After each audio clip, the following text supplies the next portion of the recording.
Hey, it's LSFT here today, and today we're here to look at the product called the FiTCamX Dashcam.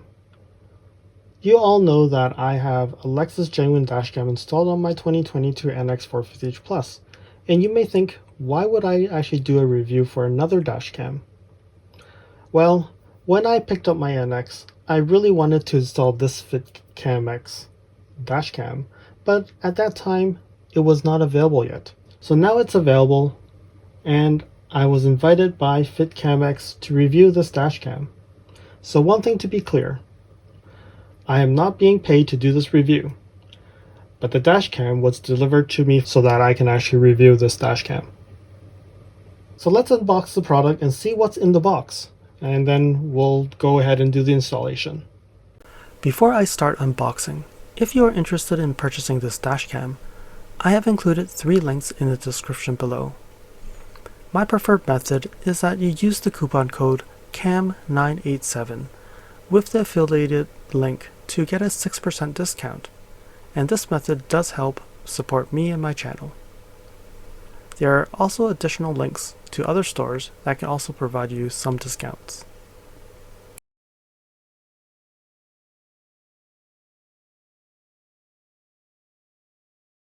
So now let's go over the specifications of the FiTCamX. So right now we're looking at the 4K single front cam. So here you see here, we have the 4K single front cam. There's actually two additional options. There's a 2K dual cam, which is the front and the rear. And there's a 4K dual cam, which is 4K in the front and a 1080p in the back. Today we're only looking at the 4K single cam, and you can see that the CPU is Novatec 96670. The front resolution is 4K to 2160p. The video pixel is actually an 8 megapixel.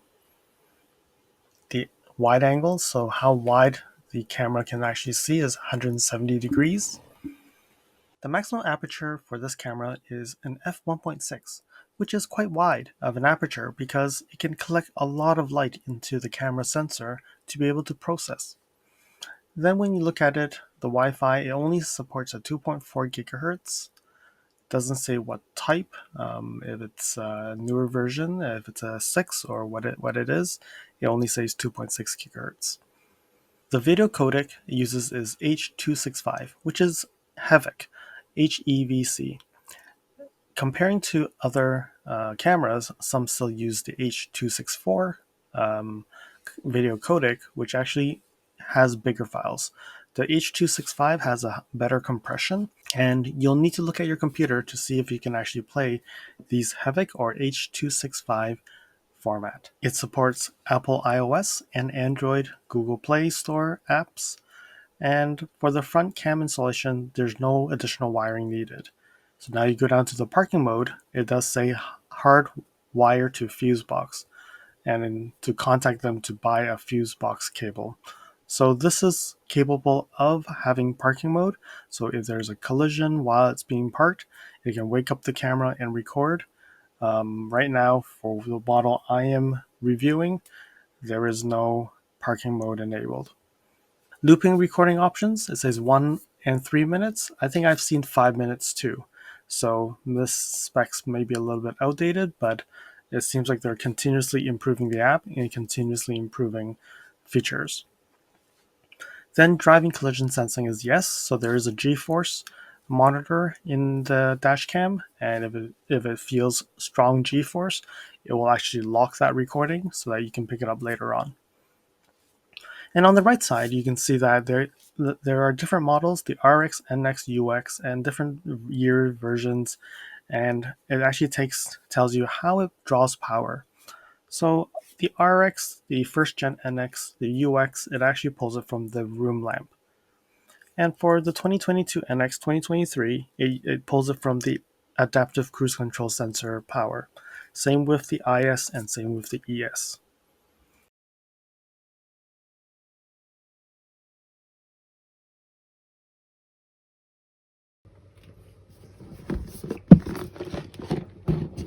So the box actually has a lot of descriptions about it. There's only one place that has a seal. So I'm just going to take scissors and cut that open. So let's see what's inside.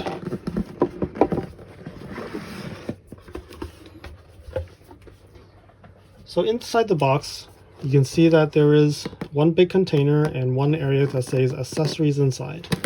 So when you open this, let's take this out. The accessories, and then we have the user manual.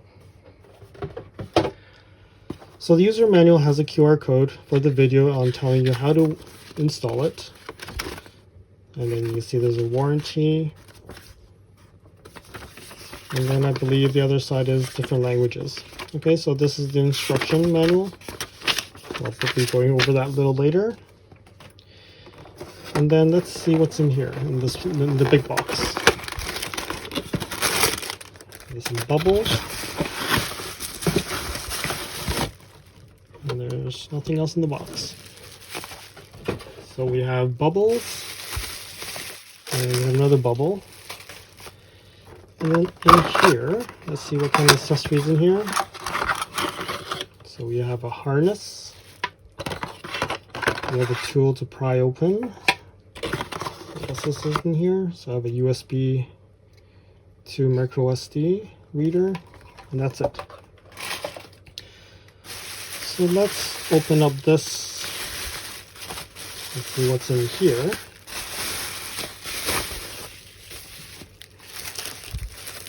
Okay, so we have the cover,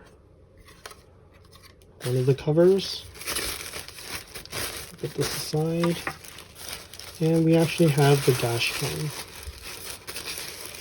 So we have a wire and the dash cam. So this is the dash cam, and some buttons here. So turn it on.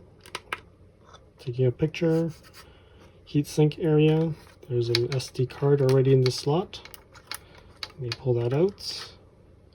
So there's a 64 gigabyte SD card that's already comes with it. Let's see if we can put it back in. Yeah, it's very simple. So this plugs in. It covers the safety system cover, and then the dashcam points outside to the window. Something quite simple. Let's see how that works, and let's install it.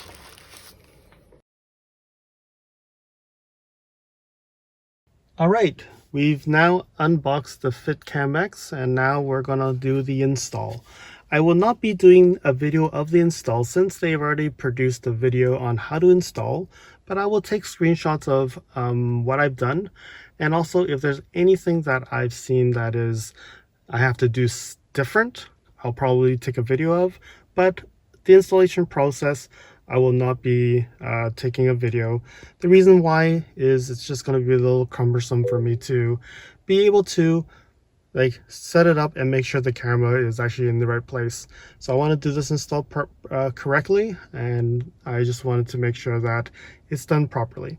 So the key thing right now is to be able to get it installed and see if there's anything that's not working properly.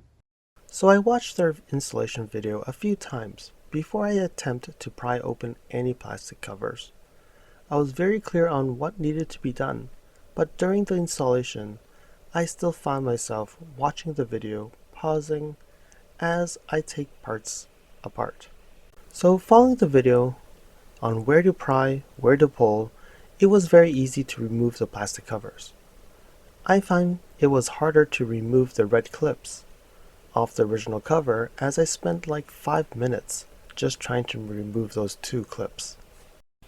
In their installation video, I'd noticed that the NX on their video did not have the digital rearview mirror, and under the panel there were a lot less cables and plugs.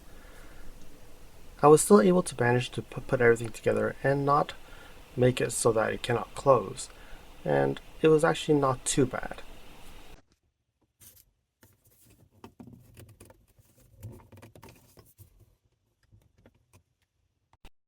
So here's one thing that the installation video did not provide. One of the covers provided by FiTCamX has a smaller opening than my original cover. This is because I have the digital rearview mirror. you can see that the two pieces of plastic and the differences. So now I have to cut out the plastic so it can fit into the housing. So I'm going to try using an X-Acto knife to see if I can actually cut this out.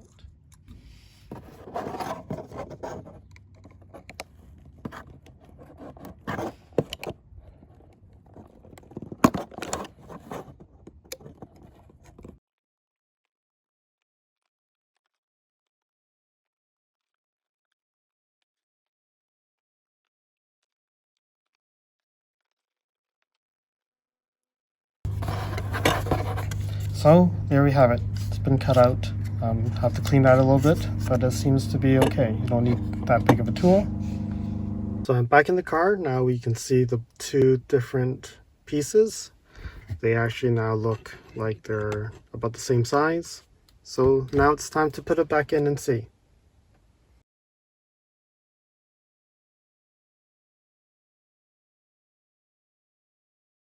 So now the installation is complete. So you can now have a look at the dash cam. It does look very OEM. It doesn't look like it's out of a different piece. And when you look into the details, you can actually see that the plastic here is very seamless.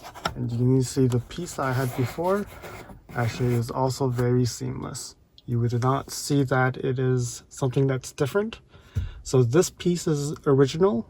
This piece is the FiTCamX. So both pieces here are FiTCamX original. So when you look at the color of the plastic, it looks exactly the same. You can see here in the hole that where I've cut, you can see there is a lot of insulation, a lot of cables, and you can also see that how everything is covered in. It seems to be decent. Most likely you would not see this cable because you'll have your rear view mirror covering it. And then you can see here, as I move over, you also see that there is branding.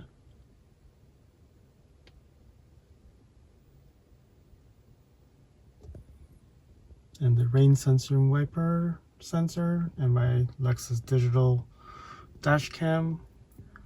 They come below here.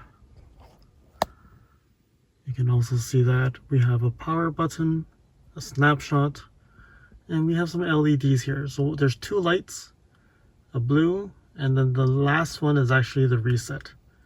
Down here we have a opening for to release heat.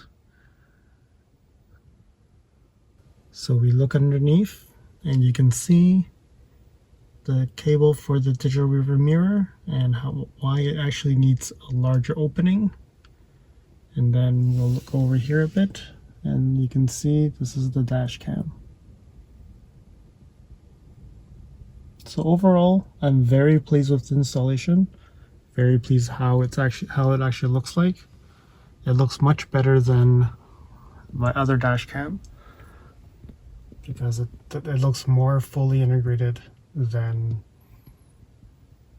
a lot of other systems.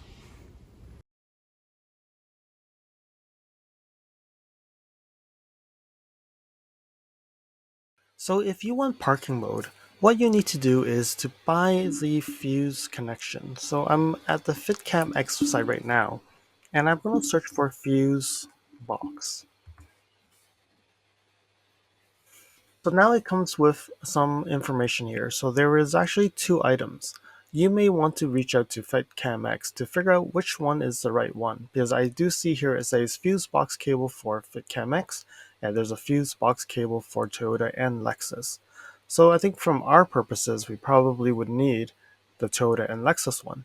So let me click into here and see what this one looks like. So you can see here we have the 8-pin connection that goes to the dash cam. There's the fuse, and then you have these two fuses that you plug in. This looks like goes to the ACC, this goes to the battery, and this is a ground. And that's $25 US. So now if I go back here and click on this one does say it's for Toyota and Lexus only. The red cable is connected to the ACC, the fuse that has electricity when the car is started, but no electricity after locking the car. Okay, the yellow one is connected to the fuse that keeps the car powered when the car is started and locked. The black wire is the ground. It recommends you get a professional engineer to install it. And then it says, after installation, the cover of the original car fuse box will be removed. The only difference between what I see here is the fuse is a little bit different when you plug it in. There's fuses here, slots, and then this will connect into your fuse box. This one is a few dollars more expensive, but do check with FiTCamX to see, is this the one that you need or it's the other one that you need. But from what I'm seeing, I think it's this one, but it's better to double check if you're interested in getting the parking mode. So before I conclude the parking mode section, I went underneath the driver's side footwell to find the fuse box for the NX. There's a small cover that covers a bunch of fuses, and on the cover it does show what the fuses mean. I do see a 7.5 amp ECU-ACC fuse, but there are so many others that I think it makes sense for someone who knows what they're doing to go and install it. Because I can find which one is the battery. I'm assuming anyone that actually makes sense, that when the car is off, that still has power, you would plug that one in. But it's still better for the professionals to figure that out. Now we're going to look at the mobile app. First thing is setting it up. So install it from the Play Store or the App Store. Then next thing I did was connected the Wi-Fi, put in the password, and then connect. Once it's connected, I went back and launched the FiTCamX app.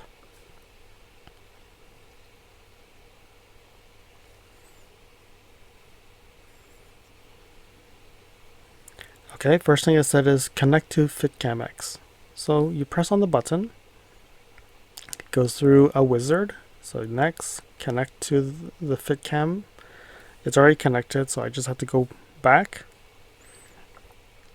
And once that's done, it will say that it's successfully connected to the dash cam. So now you see it says access FiTCam, and now it actually shows what it looks like currently with the dash cam. That's how easy it is to set up and connect to the dash cam.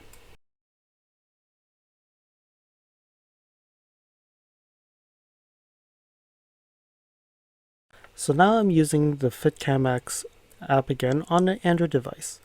So I've recorded a few days of videos, and now I'm going to go and review one of the videos. So launching it actually loads up all the views of what I have, and it actually has broken down by looped, snapshot, locked, and parking. And then you can scroll down and find the video you want to connect to. So one thing I've noticed on the Android app, and it may not be the Android app itself, it could actually be my Google Pixel 6 Pro having connectivity issues with the dash cam, because you can see that it played a few seconds and it starts spinning, and then it'll play a few seconds again, and then it'll start spinning again. So you can see that the connectivity of the data, the Wi-Fi between the phone and the dash cam seems to be a bit laggy. I will do the same experiment on an iPhone, and then you can see the difference, because I do believe that it could be a connectivity with the phone and not the dash cam itself. So as you see that I have this video, I rotated the phone, I can see the video, but then it just keeps on lagging. And then once, like, this is just a 5-minute video clip. If it lags so many times, it gets a little bit annoying. So I did do a snapshot, and it actually tried to save it, but it said failed, and spins again. It gets very annoying. So the next thing that I'm doing here is I'm going to download the video. So I increase the speed because it's going to take a long time for this to download, and I've actually made this 2,000 times faster, so it's going to go and download.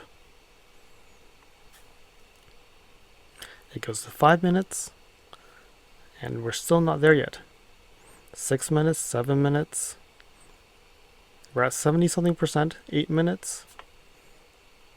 Do you think it'll be too slow?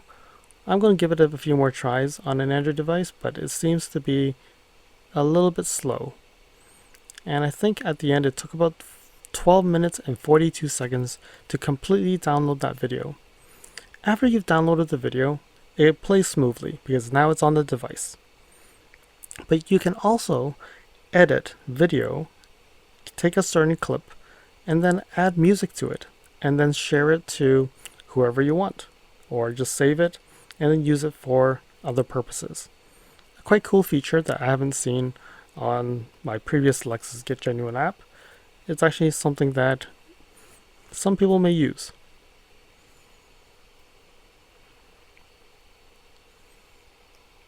So you see I've done some setup, and then I've actually added music to it, and now it's saving and processing. Once that's done, you can share it to TikTok, share it to other places as you need it.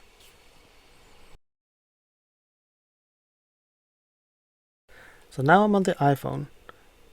I go and connect it, and then it'll actually ask me to connect to Wi-Fi to the dash cam.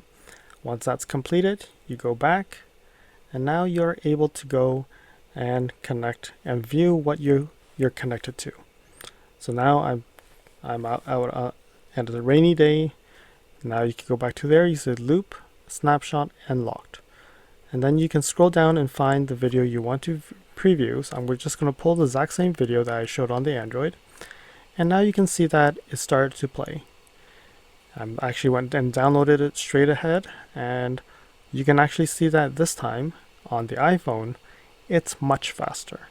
12 minutes versus 4 minutes and 11 seconds. So you can see that it's much faster, and I can now preview, edit, and do all the same things I can do on the Android device.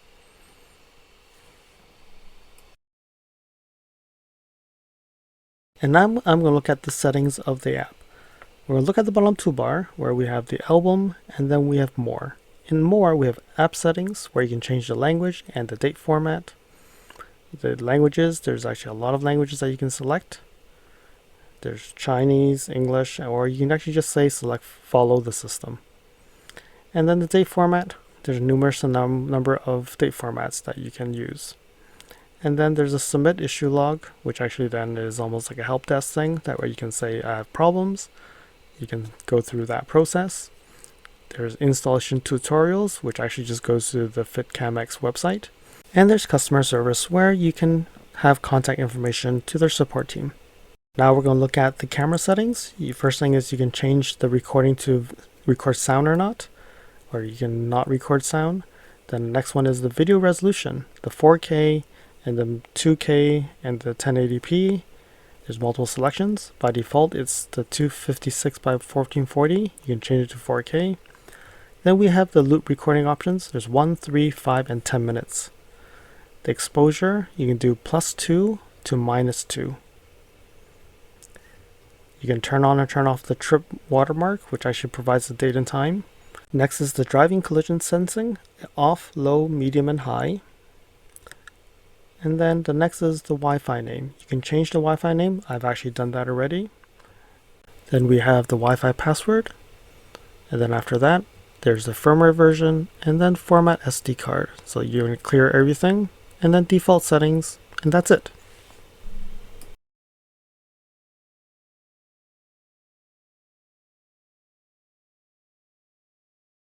Now that we have installed it, we have reviewed the mobile app, and it's time to now pull videos out of the recording and see the image quality. So by default, the quality is set to 2560 by 1440, which is Quad HD, 4 times of 720p, which is defined as HD, high definition. I did change the video to 4K, which is 3840 by 2160, which is also called 2160p, which is Ultra HD. So in this screenshot that you're seeing right now, it's a snapshot I took out of the video, and it's a 4K snapshot. You can see that the sky is blue with clouds, and you can see a few vehicles within the frame. On the left side, we have a Tesla, which is the closest vehicle, and on the right side, we have a Kia Soul, which is the second closest, and then a little bit further away, there is a white truck in front of the Tesla, and it's further away, and now we look at the 3 license plates. So you can see that we can clearly see the Tesla's license plate. The Kia's license plate was also visible, but when we looked at the white truck, it's not visible anymore. So you can get a sense of the distance of how you can, the clarity of it. You can also notice that the digital sign on the highway actually is not as visible. Because of the refresh rate of the camera, it doesn't really show well. So now we look at a night shot. This is again another snapshot in the evening. It's a 4K video, it's 4K image, and when you look at it, the car right in front of me, the license plate is very visible. You can clearly read out every single word, every single letter or number of the license plate. And then when you go to the other lane, there's a Corolla there. When you look at that, it's readable, but I would say it's not 100%. You can probably guess all the letters, but it's not as good. Then when you look at the car in front of the Corolla, which is a Civic, the headlight actually already washes out the license plate.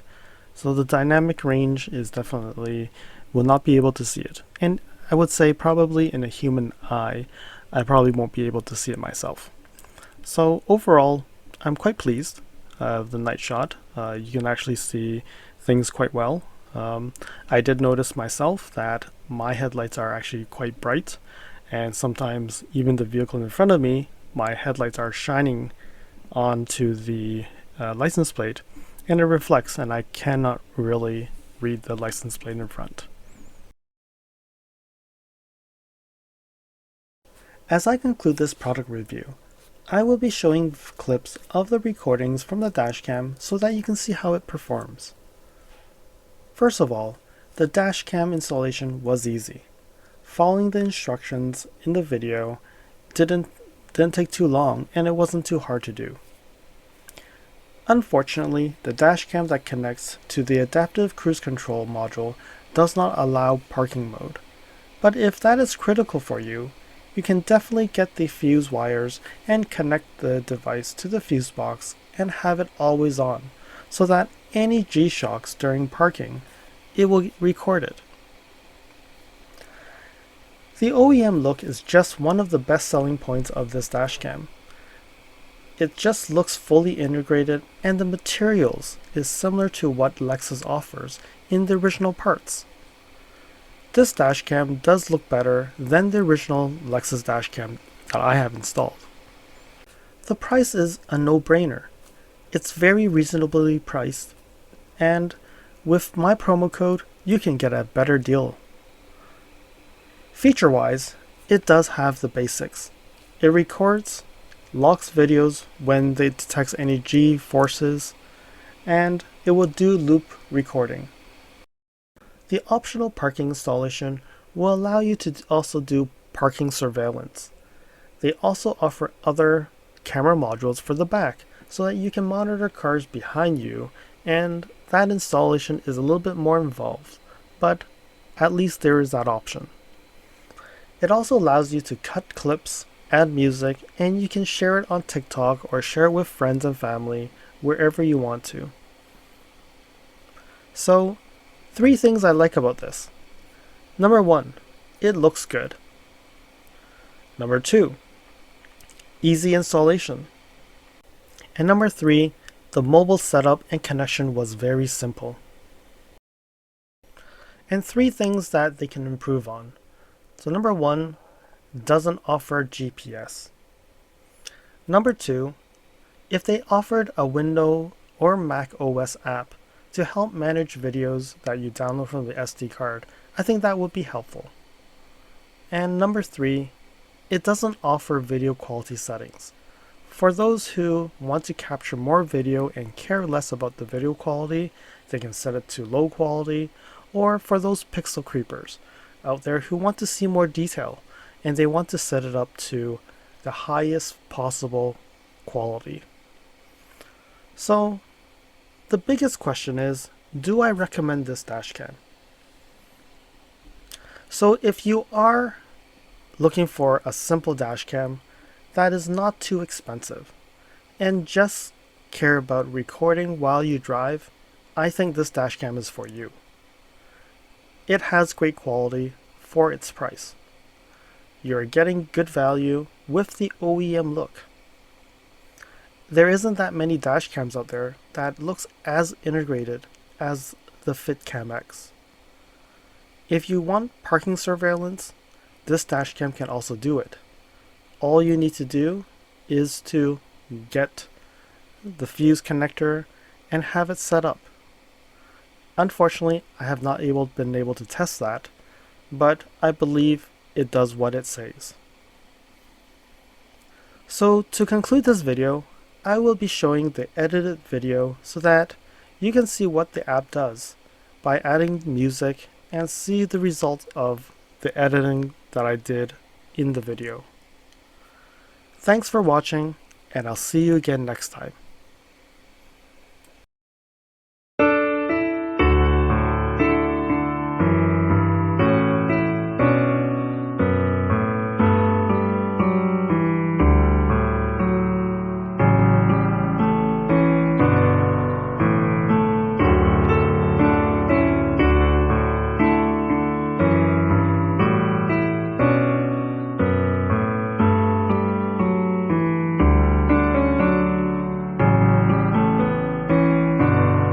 Thank you for watching. If you liked this video, please comment, like, and share this video. If you'd like to see more videos like this, you can subscribe to my channel and press that alert button to get notified when new videos are posted. If you'd like to support the channel, you can definitely provide a super thanks. I'll see you guys again next time in the next video.